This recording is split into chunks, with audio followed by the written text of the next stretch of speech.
하나님, 말씀 선포 시간입니다. 말씀 선포하여 주옵소서. 말씀이 우리 모든 우리 동역자분들의 심령 속에 켜켜이 쌓이게 하셔서 은혜의 시간으로 인도하여 주옵소서. 예수 그리스도의 이름으로 기도하옵나이다. 아멘.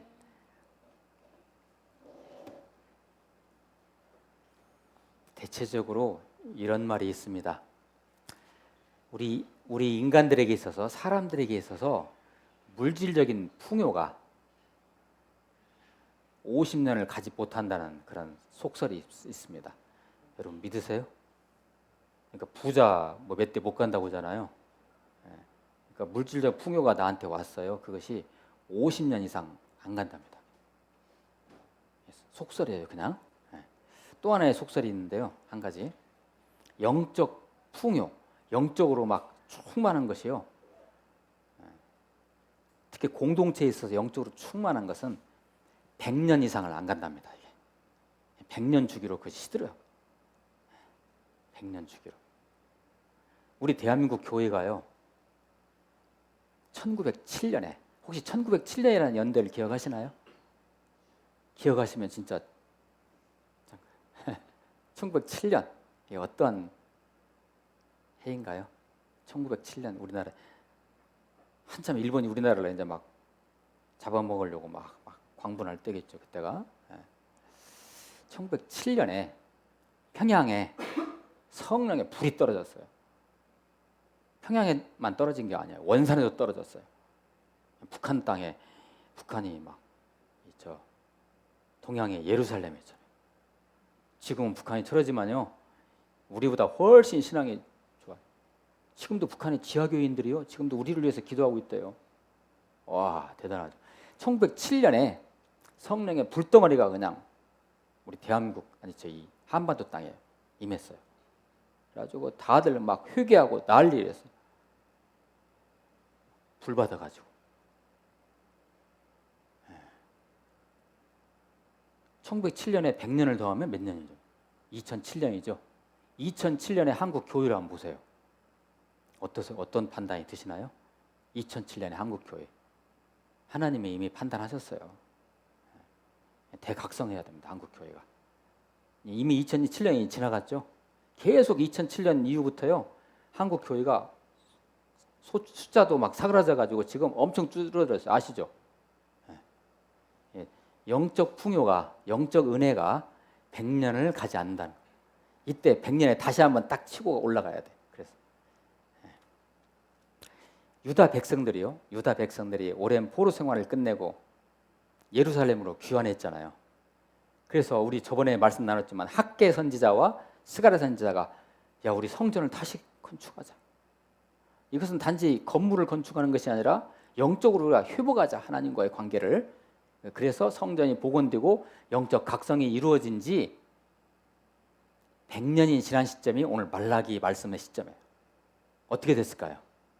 그때 영적 부흥이 일어나고 성전이 재건되고 하나님과의 관계가 회복됐는데 그 뒤로 100년이 지났으니까 이 속설에 의하면 어떻게 돼요? 그 영적 은혜가 사그라진 거죠. 하나님이 이때 말라키 선지자를, 이 말라기 사람 이름입니다. 말라키까지, 말라키 이 선지자를 불러서 이 말씀을 선포하러 가십니다. 이스라엘 공동체, 유대 공동체에게. 이게 바로 말라기서의 배경입니다. 희망이 사라진 것이죠.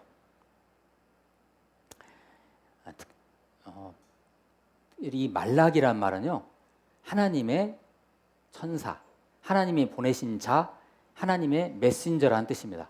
말라기라는 뜻이 하나님의 메신저, 하나님의 말씀을 가지고 온 자예요. 그러니까 그런 뜻이에요. 자, 그래서 이게 100년이 지나고 나니까 공동체가 또 영적으로 이상해진 거예요. 유대 백성들 공동체가. 그래서 말라기 선지자가 드디어 하나님의 말씀을 받아가지고 공동체에 선포하는 것입니다. 자, 말라기서 1장 2절 말씀. 오늘 본문에 우리 공동체에 주시는 본문에 충실하지 않고요, 말라기 전체를 한번 우리가 아우를까 해요. 말라기서 1장 2절 말씀 제가 읽겠습니다. 잘 따라오세요. 여호와께서 이르시되 내가 너희를 사랑하였노라 하나 너희는 이르기를 주께서 어떻게 우리를 사랑하셨나이까 하는도다. 은혜가 떨어지면 이렇습니다. 그래요. 나 여호와가 말하노라. 내가 너희를 사랑했다 이런 거죠. 은혜가 떨어지면요, 하나님이 계시나? 하나님이 우리를 사랑하나? 이렇게 얘기한다는 거죠. 이 영적 위기가 온 거예요. 자, 말라기서 1장 10절 말씀 제가 또 읽습니다. 만군의 여호와가 이르노라. 너희가 내 제단 위에 헛되이 불사르지 못하게 하기 위하여 너희 중에 성전문을 닫을 자가 있었으면 좋겠다. 차라리 성전 제사 드리러 오지 마라. 너희들 이렇게 타락했으니까 차라리 그 제사 안 받겠다. 내가 너희를 기뻐하지 아니하며. 하나님이 우리에게 만약에 이렇게 말씀하시면요, 끝난 겁니다. 그죠? 내가 너희를 기뻐하지 아니하며 너희가 손으로 드리는 것을 받지도 아니하리라. 하나님, 제가 헌금 드려요. 나 안 받아 그거. 이렇게 되면 하나님과 관계가 어떻게 된 거예요? 틀어진 거죠. 이런 지경에 이르르니 무슨 은혜가 있겠습니까? 그죠? 은혜가 다 떨어진 거죠, 공동체가. 하나님을 믿어도 아무런 뭐가 없어요. 보상도 없고 뭐 희망도 없어요. 공동체가 사그러들어 가는 거예요. 말라기서 2장 17절 말씀, 아주 중요한 요절 말씀이에요. 말라기서에서 같이 한번 읽어봅니다. 시작. 너희가 말로 여호와를 괴롭게 하고도 이르기를 우리가 어떻게 여호와를 괴롭게 드렸나이까 하는도다. 이는 너희가 말하기를 모든 악을 행하는 자는 여호와의 눈에 좋게 보이며 그에게 기쁨이 된다 하며 또 말하기를 정의의 하나님이 어디 계시냐 함이니라. 잘 따라오셨어요? 그러니까 왜 이렇게 됐는지, 왜 이렇게 신앙이 떨어졌는지, 믿음이 떨어졌는지, 왜 이렇게 믿음이 시들했는지 이유도 몰라요. 현실 인식도 없어요. 자, 그 다음 말씀이요. 말라기 3장 14절 말씀을 제가 가져왔는데요. 제가 읽을게요. 이는 너희가 말하기를 하나님을 섬기는 것이 헛되니. 이 정도 되면요, 이건 진짜 안 되죠. 만군의 여호와 앞에서 그 명령을 지키며 슬프게 행하는 것이 무엇이 유익하리라 하리요. 말라기 선지자가 진짜 걱정하는, 공동체를 걱정하는 마음으로 이 말씀들을 토해내고 있습니다. 지금 안타깝게요. 그래서 그 말라기 선지자가 이 말씀을 선포할 당시에 이스라엘 백성들이요, 제사는 드려요. 예배는 드리는 거죠. 그런데 형식적인 종교 생활하는 거예요. 형식적으로 드리는 거예요. 그 형식적으로 드리면요, 하나님 안 받으세요. 지금 이 순간에도 우리가 예배할 때 마음을 빼앗기시고 형식적으로 드리시잖아요. 그러면 여러분 잘못 앉아 계시는 거예요. 안 받으세요, 그 예배. 그런 거죠.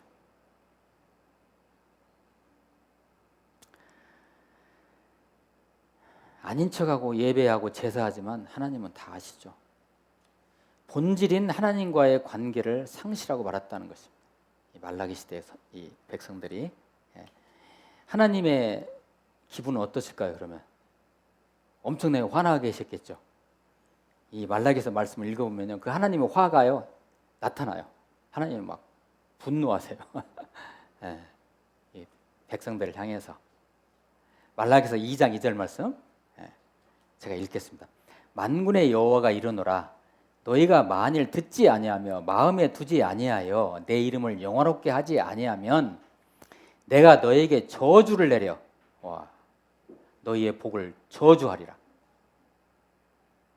내가 이미 저주하였나니 이는 너희가 그것을 마음에 두지 아니하였음이라. 진짜 두렵죠? 다시 말라기서 2장 17절인데요. 2장 17절 또 같이 한번 읽어봅니다. 시작.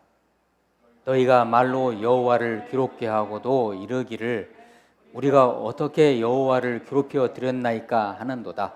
이는 너희가 말하기를 모든 악을 행하는 자는 여호와의 눈에 좋게 보이며 그에게 기쁨이 된다 하며 또 말하기를 정의의 하나님이 어디 계시냐 함이니라. 양심에 화인 맞고 이제 이 마음이 굳어지면요, 뭐 하나님이 계시겠어? 내가 이제까지 신앙생활 했지만 하나님이 계시겠어? 아이고, 없지. 이렇게 되면요, 이렇게 되면 이제 진짜 이건 인생의 위기입니다. 이건 믿음의 위기고요. 근데 또 더 큰 문제는 뭐냐면 마음이 안 생기는 거예요. 하나님을 섬기고 싶어도 예배를 영과 진리로 드리고 싶어도 마음이 안 내키는 거예요. 이게 진짜 위기인 거예요. 이거 어떻게 해야 돼요? 잡아가야죠 이거. 예. 뭐요? 말라기 3장 5절 말씀을 제가 읽어드립니다. 내가 심판하러 너희에게 임할 것이라. 그러니까 이게 예배가 하나님과의 관계가 본질이 이게 흐트러지니까요. 이제 이 그런 행동들이 나오는데 행동들은 이제 제가 나열해서 읽을 거예요. 점치는 자에게와 점보로 다녀요. 간음하는 자에 음란해가지고 간음하고 다니고 간음하는 자에게와 거짓 맹세하는 자에게와 품꾼의 싹스에 대해 억울하게 하며 자기 고용인들 돈 떼먹어요. 이거 믿음 없는 자들이 나오는 행동들이에요. 이거 죄받을 일입니다. 이거 진짜 과부와 고아를 압제하며 이거요. 이런 일들이 나타나는 나그네를 억울하게 하며 나를 경외하지 아니하는 자들에게 속히 증언하리라. 만군의 여호와가 말하였느니라. 말씀을 같이 이렇게 보시니까 어떤 느낌이 드시나요? 믿음의 위기라는 것은요,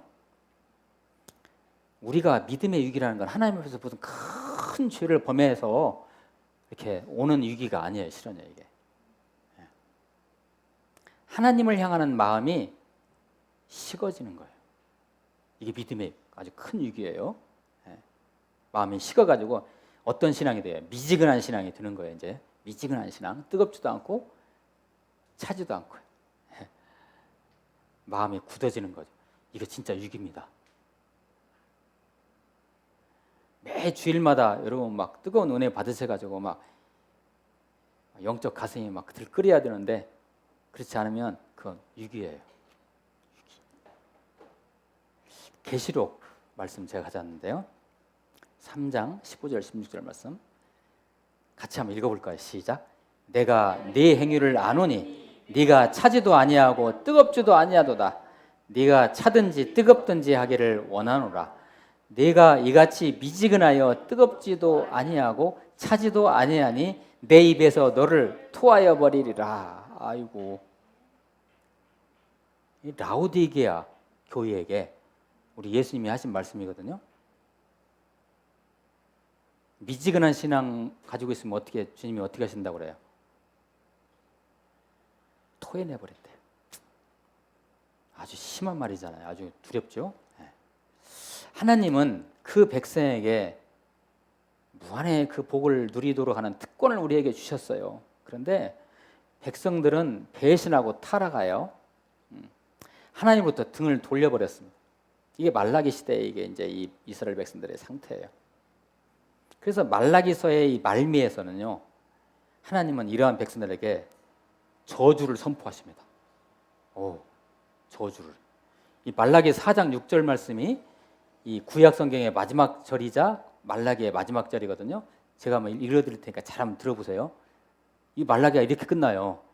그가 아버지의 마음을 자녀에게로 돌이키게 하고 자녀들의 마음을 그들의 아버지에게로 돌이키게 하리라. 돌이키지 아니하면 두렵건대 내가 와서 저주로 그 땅을 칠까 하노라 하시니라 하고 구약 성경이 끝납니다. 되게 막 좀 두려우시죠, 그죠? 안 두려우시다고요? 두려우셔야죠. 예. 우리 하나님이 근데 어떤 분이십니까? 우리에게 저주를 주시는 분이 아니세요. 근데 이렇게 말씀을 하셨지만 내심은 이거예요. 말라기 4장 5절 6절 말씀 한번 보세요. 말라기 4장 5절 6절 말씀 4절 5절 말씀입니다. 4절 5절 말씀 제가 읽을게요. 너희는 내가 호렙에서 온 이스라엘을 위하여 내 종 모세에게 명령한 법 곧 율례와 법도를 기억하라. 본질을 회복하라는 거죠. 보라 5절입니다. 보라 여호와의 크고 두려운 날이 이르기 전에 심판의 날을 말하겠죠. 이르기 전에 내가 선지자 엘리야를 너에게 보내니 이렇게 돼 있죠. 이게 하나님이요 이제 하나님 이 타락한 백성들을 향해서 뭔가 은혜의 약속을 하나 주셨어요. 다시 한번 5절을 읽을게요. 보라 여호와의 크고 두려운 날이 이르기 전에 내가 선지자 엘리야를 너에게 보내리니. 근데 뭔가 좀 이상하죠, 이 부분이요. 지금 말라키 선지자가 말씀을 선포했다가 BC 한 500년 이쪽 저쪽인데요. BC 400년. 그죠? 네. 400년 이쪽 저쪽인데요. 그때 엘리야가 있었어요? 엘리야를 보내준다고 하는데 말이 돼, 이게? 엘리야는 언제 시대 사람인데요? 저 구약, 아합 시대, 아합 왕 때 시대니까 한참 이보다 전 시대잖아요. 근데 무슨 엘리야예요? 아, 이게요. 이 선지자들이 하나님 말씀을 받을 때요. 말씀이 임할 때 이렇게 보이잖아요. 보여주셔서 하나님 보여주셨는데 딱 보니까 그 모습이 엘리야 모습인 거예요. 근데 엘리야가 낙타의 거죽을 입고 그 메뚜기와 석청을 먹고 다녔잖아요. 근데 신약 성경에 나온 인물 중에서 그렇게 한 사람 인물이 있죠. 누굴까요? 세례 요한입니다. 그래서 여기서 말하는 엘리야는 세례 요한을 의미합니다. 그러니까 말라키 선지자는 본대로 그냥 선포한 거예요. 딱 보니까 엘리야의 모습인 거예요. 근데 그게 세례 요한이에요. 세례 요한이 왜 세례 요한을 보내준다고 하나님이 약속하셨냐? 뭘까요? 예수님 오시는 걸 예비하라 이거죠. 자, 이렇게 내가 은혜를 주겠다. 그렇게 약속을 주십니다. 이것은 장차 오실 메시아에 대한 그 약속에 그에 앞서서 그것을 예비하는 선지자를 보내주시겠다고 하는 그런 약속인 것이죠.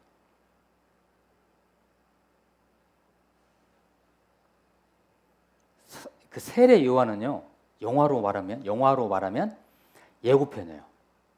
예고편. 여러분 예고편만 보면 안 되죠. 본편을 보셔야죠. 그러니까 예고편은 예수님이 오신다라는 걸 세례 요한이 선포하는 거예요. 자, 그 엘리야, 즉 세례 요한을 보내주시겠다는 그런 약속을 하신 거죠. 하나님께서 말라기 선지자를 통해서. 말라기서는요, 구약 성경의 마지막 말씀입니다. 하나님은 이 말씀 뒤로 약 400년 동안 침묵하셨어요. 말씀을 안 주셨어요. 400년 동안. 하나님 화나셨던 거예요. 말씀 안 하셨어요. 그리고 400년 지난 다음에 드디어 최초로 누구한테 말씀을 주셨냐면 신약성경 최초로 누구한테 말씀을 주셨을까요? 사도 바울에게 주셨어요. 사도 바울이 데살로니가 전서를 썼죠. 그게 신약성경의 연대가 제일 앞에 있는 거예요. 그리고 사복음서 중에서 마가복음, 마태복음, 누가복음, 요한복음 이런 순으로 이제 하나님께서 말씀을 주셨어요. 그 400년 동안에 하나님이 침묵하셨어요. 여러분들은 누구한테 화냈을 때 화를 그냥 내십니까? 막 말도 막 하고. 근데 그렇지 않은 분들도 계시죠. 딱 침묵하고 있어요. 그냥 화가 났는데 이때가 더 무서운 거 아닙니까 혹시? 아니라고요? 저는 화를 낼게요 앞으로 그러면요. 하나님이 침묵하실 때 우리는 하나님의 눈치를 살펴야 됩니다. 내가 분명히 잘못하고 있는데 어쩌면 하나님이 아무 말씀도 안 하고 계신다. 이거 진짜 무서운 상황입니다. 이거. 다음 말씀이 우리를 권면합니다. 고린도후서 13장 5절 말씀 제가 읽어드릴게요. 고린도후서 13장 5절 말씀. 너희는 믿음 안에 있는가? 너희 자신을 시험하고 너희 자신을 확증하라. 예수 그리스도께서 너희 안에 계신 줄을 너희가 스스로 알지 못하느냐? 그렇지 않으면 너희는 버림받은 자니라. 잘 흡수하셨어요? 요한계시록 2장 5절 말씀이요. 그러므로 어디서 떨어졌는지를 생각하고 회개하여 처음 행위를 가지라.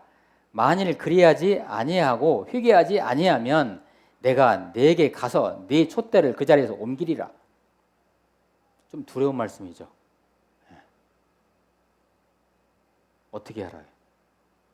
믿음을 확증하고 첫사랑을 하나님과의 첫사랑을 회복하라는 거예요. 이렇게 미지근한 신앙 갖지 말고. 요사이 여러분들 신앙생활은 어떠신가요? 여러분의 삶 속에서 하나님 우리 구주 예수 그리스도께서 거하고 계십니까? 아멘. 감사해요. 지금 여러분의 현실 속에서 하나님 예수님은 여러분에게 뭐라고 하고 계십니까? 여러분의 인생의 방향은 하나님 예수님 방향으로 지금 잘 가고 계십니까?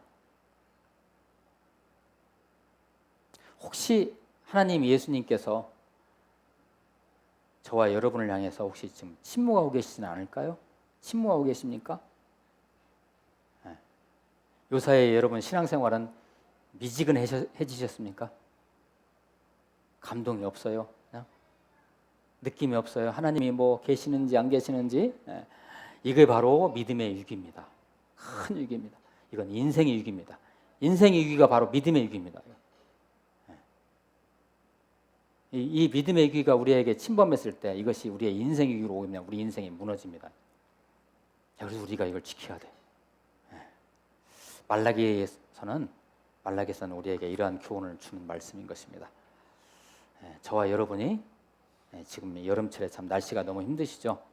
저와 여러분이 믿음 안에 있는가 반드시 체크해 보시고 시험해 보시고 확인해 보시기를 예수님의 이름으로 권면드립니다. 반드시 그렇게 하시기를.